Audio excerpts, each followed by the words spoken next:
This is a FocusPoint 3.0 overview of B2B buying functions. The template I have open up here is a combination of B2C and B2B ordering template. Once your user is logged in, they can click their name in the very top left, and they'll gain access to the category bulk ordering and the grid bulk ordering. Let's start with the category bulk ordering. Automatically, this list is populated based on all the products I have purchased before.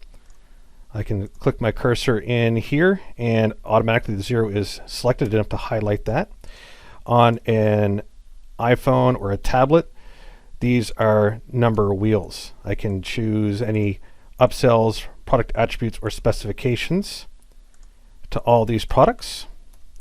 And I can also quickly reorder these kind of designs quickly. At the end, I can just click Add to Order, and it'll go into one of my shopping carts. In FocusPoint, you can have multiple shopping carts. Another approach to ordering is our grid bulk ordering. This makes it nice and easy. If you are ordering off a SKU sheet, I can simply click Add New, start typing in a SKU.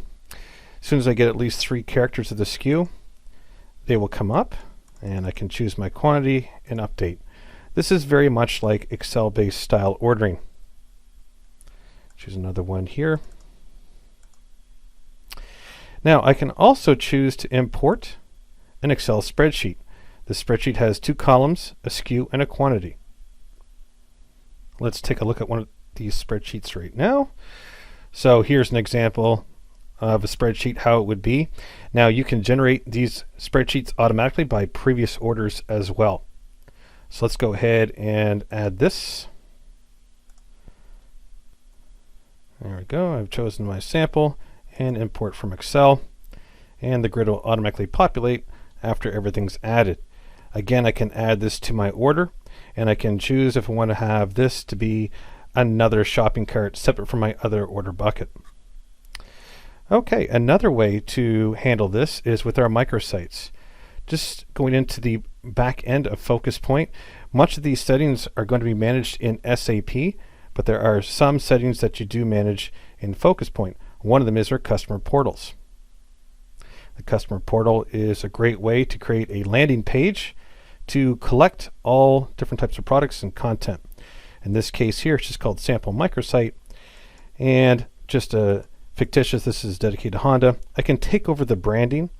So here I'm going to override the Focus Impressions branding with a Honda logo. I could add banners, background colors, and even get into mapping. So these ACL roles come from price lists in SAP, for example, and I can lock these microsites down to specific security roles.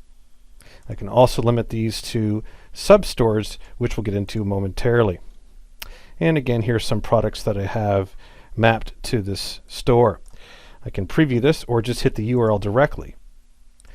When I do this, Honda has now taken over the branding here, and I have all the products available for quick ordering right here that were in my list. So this can be pre-filtered, and the user can automatically land on this page when they arrive. One quick note here, when I first open this, notice the responsive design. The menu changes based on the screen real estate. So iPhones, tablets, or full desktop always look great.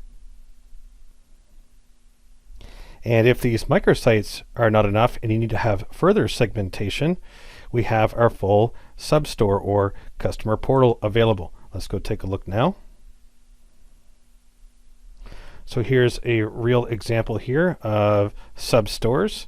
They can each have their own full URL rather than just the landing page we spoke of earlier. So I can have, for example, a full domain here, and then I can start issuing subdomain models. What that looks like here is a unique experience for one site, and with the same backend, a new branded experience for your substore. And to give even more power for the B2B model, within each substore, you also get your grid ordering and bulk ordering capabilities. And this has been an overview of FocusPoint 3 bulk ordering capabilities.